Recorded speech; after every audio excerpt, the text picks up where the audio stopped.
मेरे प्रिय बच्चे, अब समय आ गया है तुम्हारे लिए अपनी तैयारी को पूर्ण करने का। कमर कस के जीत की मंजिल की ओर बढ़ने का।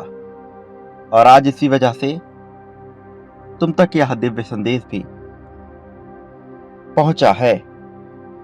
कुछ राशियों के लिए जीवन बड़ा ही धन्य हो जाता है, तो कुछ के लिए बड़ा ही कठोर मालूम पड़ता है। लेकिन अब तुम्हारे लिए सब कुछ बेहतर होने की बात प्रारंभ हो चली है।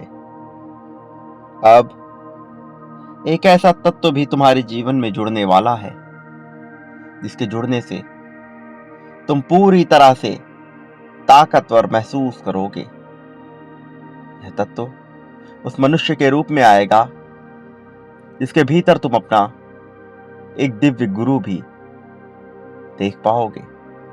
और जब यह होगा, वह पल बड़ा ही चमत्कारिक होगा। उस पल में कुछ ऐसी घटना घटेगी जो तुम्हारे लिए अचंभित करने वाली होगी, जिसका तुम्हें ज्ञान बिल्कुल भी नहीं होगा, किंतु यह हो जाएगा। मेरे प्रिय, ये माह तुम्हारे लिए बड़ा खास है। इस विशेष माह में बहुत सी विशेष घटनाएं तुम्हारे लिए अवश्य घटित होंगी। आने वाली 15 तारीख तुम्हारे लिए विशेष महत्वपूर्ण है। इस दिन तुम यदि गौर से देख पाओगे तो उस परिवर्तन को तुम देख भी सकोगे। ना केवल उसे महसूस करोगे, बल्कि उसे देख भी लोगे। मेरे प्रिय बच्चे, मैं जानता हूं कि तुम इस दिव्य द्वार के खुलने का कब से इंतजार कर रहे हो। मैं जानता हूं कि तुम्हारे भीतर कब से यह तरंग उमड़ रही है कि तुम उस नए जीवन को बना सको, जहां तुम्हारे लिए कोई दुख, कोई चिंता ना हो। एक ऐसा मनुष्य तुम्हारे जीवन में मौजूद है जो तुमसे कुछ कहना चाहता है, जो तुम्हारे सामने अपनी कुछ बात रखना चाहता है। उसने एक गलती की है, किंतु वह तुमसे कह नहीं पा रहा। उसे डर है कि कहीं तुम उससे अलग ना हो जाओ। उसे भय है कि कहीं तुम उसे गलत ना समझ बैठो। हालांकि उसे गलती हुई है, बावजूद उसके और तुमसे क्षमा का प्रार्थी है, क्योंकि यह भूल उसने नादानी में की है। यह भूल उससे अनजाने में हुई है। वो ऐसा करना नहीं चाहता था, किंतु वह मजबूर हो गया, विवश हो गया अपने मन के चलते। वो सही गलत के फेर को समझ नहीं पाया, जिस वजह से वह यह भूल कर बैठा। किंतु उसके मन में तुम्हारे लिए श्रद्धा, तुम्हारे लिए समर्पण कम नहीं हुआ है। उसके मन में तुम्हारे लिए प्रेम बसा है। उसके मन में तुम्हारे लिए अपनापन बसा हुआ है। मेरे प्रिय बच्चे, अब जबकि तुम्हारा जीवन एक नया मोड़ लेने वाला है, एक ऐसे समय में आने वाला है जो पूरी तरह से तुम्हारे पक्ष में होगा, तो यहां चयन तुम्हारे चरित्र का भी किया जाएगा, तुम्हारी सोच विचार का भी किया जाएगा। मनुष्य कब व्यभिचारी हो जाए, कब लालची हो जाए, कोई नहीं जानता। इस वजह से मनुष्य भी एक पूरी तरह से ऐसा जीव होता है जिसका पूर्वानुमान लगाना अत्यंत कठिन है, चाहे वह देवदूतों के लिए ही किया गया कोई कृत्य क्यों ना हो। मेरे प्रिय बच्चे, देवदूत भी स्पष्ट रूप से यह अनुमान नहीं लगा पाते। इस वजह से कई बार वह सहायता करते करते भी अपने हाथ पीछे खींच लेते हैं। जब उन्हें यह अंदाजा लगता है कि जिसकी वह सहायता कर रहे थे वह उस योग्य नहीं है, तब वह ऐसा करते हैं। मेरे प्रिय, अब ऐसे दौर में जब तुम्हारा परीक्षण किया जा रहा होगा, तुम्हें धैर्य बनाकर चलना होगा। मैं यह तुम्हें पहले से सूचित कर रहा हूं ताकि तुमसे कोई भूल ना हो। लेकिन यदि भूल हो भी जाती है तो तुम क्षमा के प्रार्थी होगे।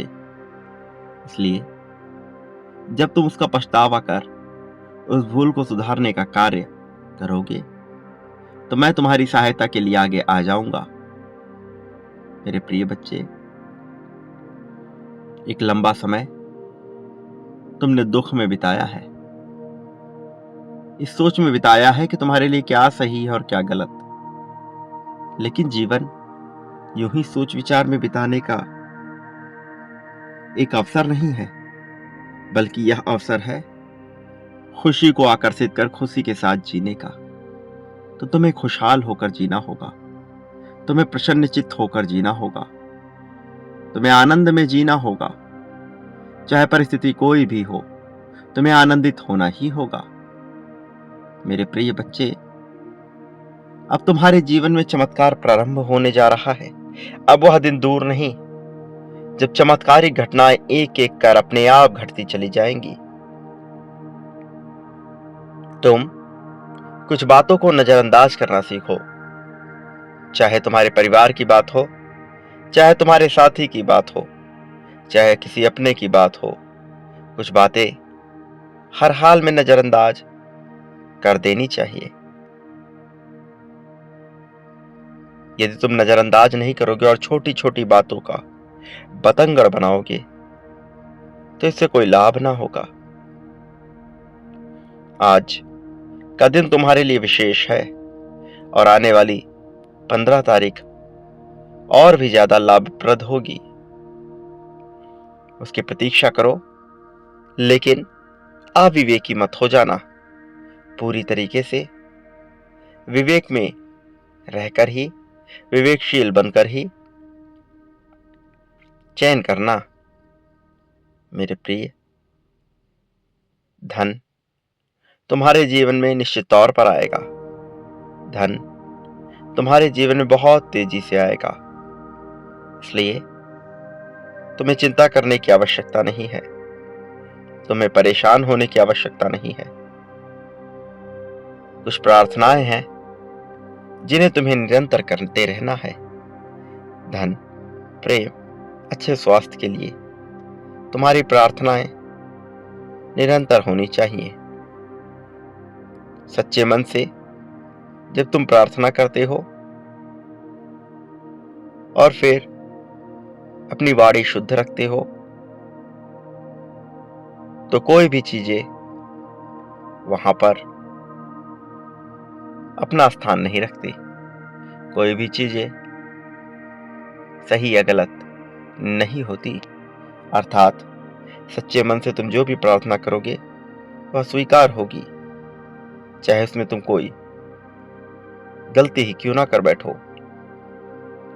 वास्तव में आज जब तुम यह पढ़ रहे हो, इसका कारण यह है कि यह ब्रह्मांड तुम्हें आश्चर्य से भर देना चाहता है। कुछ ऐसे चमत्कार यकायक ही घटित होंगे जिसकी तुमने कल्पना भी नहीं की थी। और फिर 15 तारीख से जब इसकी शुरुआत होगी तो आने वाले अगले 2 महीनों में तुम यह देख पाओगे कि कैसे तुम्हारे जीवन में कुछ ऐसा हो गया जिससे तुम्हारा पूरा का पूरा जीवन परिवर्तित हो गया। वास्तव में तुम हद से ज्यादा धनवान होने वाले हो। वास्तव में तुम्हारे जीवन में धन का भंडार खुलने वाला है। अब सुकून के साथ जीने की राह पर तुम आगे बढ़ चले हो। अब चमत्कार के तुम साक्षी होने वाले हो, वह चमत्कार जो तुमने आकर्षित कर लिया है।